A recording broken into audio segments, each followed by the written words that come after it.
बिस्मिल्लाहिर्रहमानिर्रहीम। Dear students, अस्सलाम वालेकुम। आज जो आर्टिकल हम डिस्कस करेंगे वो आखिरी हिस्सा है कूलम्स लॉ का।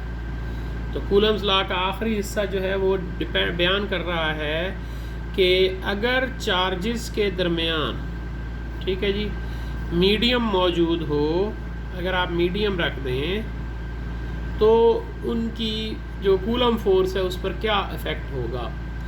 तो इसका बी पार्ट है when medium is present between the plates.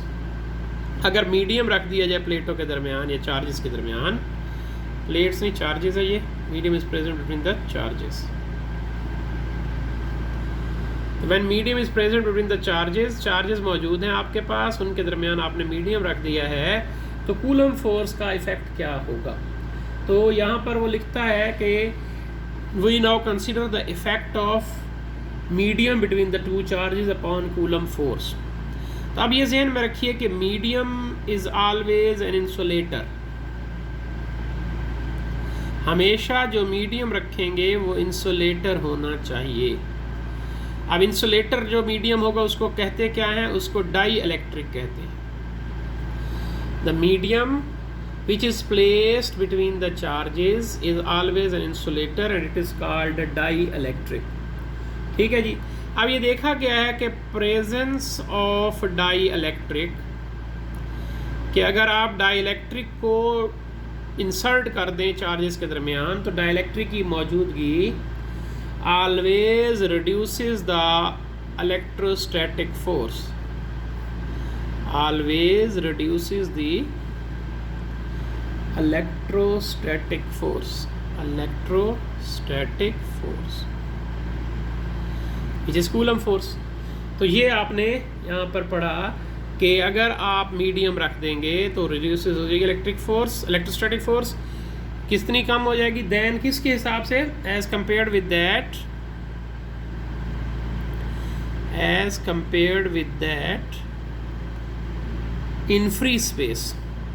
कि अगर आपने फ्री स्पेस में रखा हुआ है, वैक्यूम में रखा हुआ है चार्जेस को, तो कम हो जाएगी कितनी, by A factor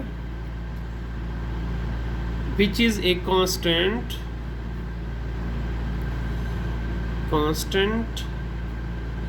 for a given dielectric,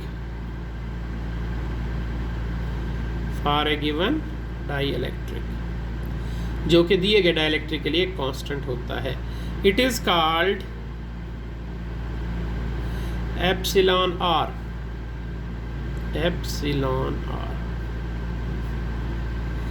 It is called epsilon r, called relative permittivity।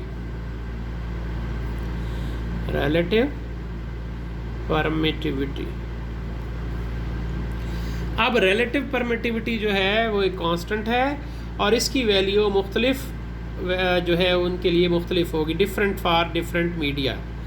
जैसा कि आपके पास अगर वैक्यूम है तो उसकी एप्सिलॉन आर 1 है, अगर आपके पास एयर है तो उसकी एप्सिलॉन आर 1.00006 है,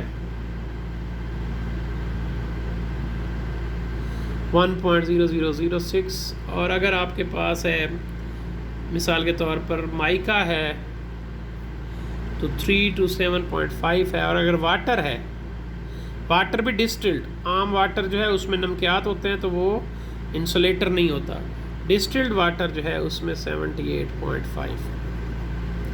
तो ये आपके पास कुछ टेबल में वैल्यूज़ दी गई हैं और बुक में भी टेबल बना हुआ है, उसमें ज़्यादा वैल्यूज़ हैं, तो आप उसको याद रखें कि कौन कौन सी वैल्यूज़ हैं परमिटिविटी की। तो अब हमारे पास जो रिलेशन आता है कूलम फोर्स का व्हेन मीडियम इज प्रेजेंट, तो हमारे पास जो रिलेशन होगा, then the relation for Coulomb's force is F dash is equal to 1/4 pi epsilon nought epsilon R Q1 Q2 over R square. तो ये आपके पास रिलेशन आ गया 4 epsilon nought epsilon R Q1 Q2 over R square. अगर आप इसको गौर से देखें तो ये बनेगा 1 ओवर एप्सिलॉन आर अलग कर लें, 1/4 pi epsilon nought Q1 Q2 over R square. अब जो ब्रैकेट की क्वांटिटी है ये आप पहले पढ़ चुके हैं पिछले लेक्चर्स में कि वो है एफ, तो ये बन जाएगा एफ ओवर एप्सिलॉन आर। इसका मतलब है एफ फोर्स जो है वो कम हो गई है एप्सिलॉन आर टाइम्स। तो ये आपके पास जो रिलेशन है ये शो कर रहा है कि एप्सिलॉन आर फॉर एयर। तो हाँ जी, इसके बाद देखें जी, हमने जो रिलेशन निकाला है वो क्या है जी, वो है F dash is equal to 1 over epsilon R 1 over 4 pi epsilon nought Q1 Q2 over R square. जैसा कि मैंने कहा ये फोर्स है, as F is equal to 1 over 4 pi epsilon nought Q1 Q2 over R square. So F dash क्या बन जाएगा, F over epsilon R. अब एप्सिलॉन आर जो है उसका मतलब है डिवाइड हो रहा है तो इसकी वैल्यू कम होगी, लेकिन हमने अभी देखा कि epsilon R for air is 1.0006। इसका मतलब है which is close to 1, which is very close to 1। So the electrostatic force, so F medium F air is equal to F vacuum. F air यानी वो फोर्स जो air की होगी और वो फोर्स जो वैक्यूम की होगी will be equal, because epsilon R is equal to 1 for vacuum and epsilon R is equal to 1.0006 for air, close to 1। तो जब ये आपके पास जो रिलेशन है वो ये है कि एप्सिलॉन आर जो है उसको डिवाइड करेंगे फोर्स को एप्सिलॉन आर पर, तो फोर्स सारी बातें कम हो जाएगी जब मीडियम रखा हुआ है। लेकिन अगर आप एयर में रखें चार्जेस को, यानी आपने ये दो चार्जेस हैं Q1 Q2, इनके दरमियान मीडियम क्या है, एयर है, तो एयर का एप्सिलॉन आर कितना होता है 1.006। ये वैल्यू इंपॉर्टेंट है, ये पेपर में MCQ में पूछी जा चुकी है, तो इसको क्लियर करें। Which is very close to 1, ये वैल्यू बहुत क्लोज है 1 के। So F air is equal to F vacuum. तो जितनी भी फोर्स होगी जब एयर मौजूद हो चार्जेस के दरमियान, तो वो वही होगी जो वैक्यूम मौजूद हो चार्जेस के दरमियान उसके बराबर होगी, क्योंकि ये दोनों की वैल्यूज़ जो है वो सेम है। तो इस तरह से आपके पास ये रिलेशन आएगा। अब नेग्लिजिबल एरर के साथ ये रिलेशन आ गया, तो ये आप देख सकते हैं कि किस तरह से इलेक्ट्रोस्टैटिक फोर्स कूलम्स की जो है वो रिलेशन बनता है। दोबारा से देखें कि अगर मीडियम मौजूद हो चार्जेस के दरमियान, तो मीडियम जो है वो हमेशा क्या होगा, इंसुलेटर होगा, और वो क्या कहलाता है, नेम डाइलेक्ट्रिक। उसका नाम क्या होगा, डाइलेक्ट्रिक। चाहे जो भी मीडियम हो उसको डाइलेक्ट्रिक कहेंगे। Presence of dielectric always reduces the electrostatic force as compared with that in free space by a factor which is a constant for a given dielectric. यानी जब भी डाइलेक्ट्रिक की मौजूदगी होगी तो वो इलेक्ट्रोस्टैटिक फोर्स को कम कर देगी बनिस्बत उसके जब वो फ्री स्पेस में रखा गया हो किसी दिए गए डाइलेक्ट्रिक के लिए। It is called epsilon R. इसको क्या कहते हैं जी, एप्सिलॉन आर कहते हैं, कॉल्ड रिलेटिव परमिटिविटी, और इसका नाम है रिलेटिव परमिटिविटी। अब relation for coulomb force is when medium is present, is when medium is present,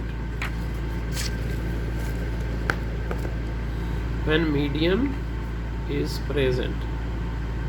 तो वो रिलेशन होगा एफ डैश 1 और 4 epsilon nought epsilon R Q1 Q2 और आर स्क्वायर। एफ डैश होगा 1 और एप्सिलॉन आर बाहर ले लें, और 1 और 4 एप्सिलॉन नॉट Q1 Q2 और आर स्क्वायर। ये किसकी कीमत है, एफ की। तो एप्सिलॉन आर आ गया, F dash is equal to epsilon R. अब आपके पास जो रिलेशन है वो क्या है, F dash equal to 1 epsilon R Q1 Q2 R square force है, तो एफ ओवर एप्सिलॉन आर आ गया। Epsilon R for air, air की वैल्यू कितनी है, एप्सिलॉन आर की 1.006, which is very close to 1, और ये 1 के करीब है। सो when air is present between the charges, the force will be same as that of vacuum. Force between the charges when air is present is equal to force between the charges when vacuum is present. Epsilon r is 1 for vacuum and 1.006 for air, so no difference between the force. Force जो होगी इन दोनों के दरमियान उनमें कोई फ़र्क नहीं होगा। तो ये आर्टिकल बेटा आज जो है मुकम्मल हो गया कूलम्स लॉ का।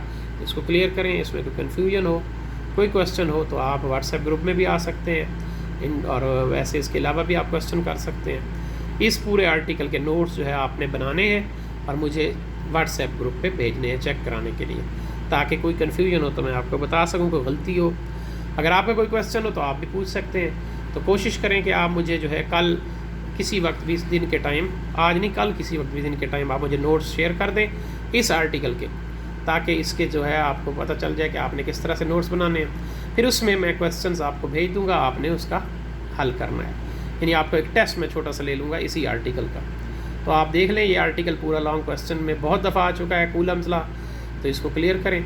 जितना नोट्स बना लेंगे आप उसको मुझे चेक करा देंगे कल, और उसके बाद फिर मैं नेक्स्ट आपको इसका एक टेस्ट भेज दूँगा, वो आपने मुझे हल करके देना है। अल्लाह हाफिज़, शुक्रिया।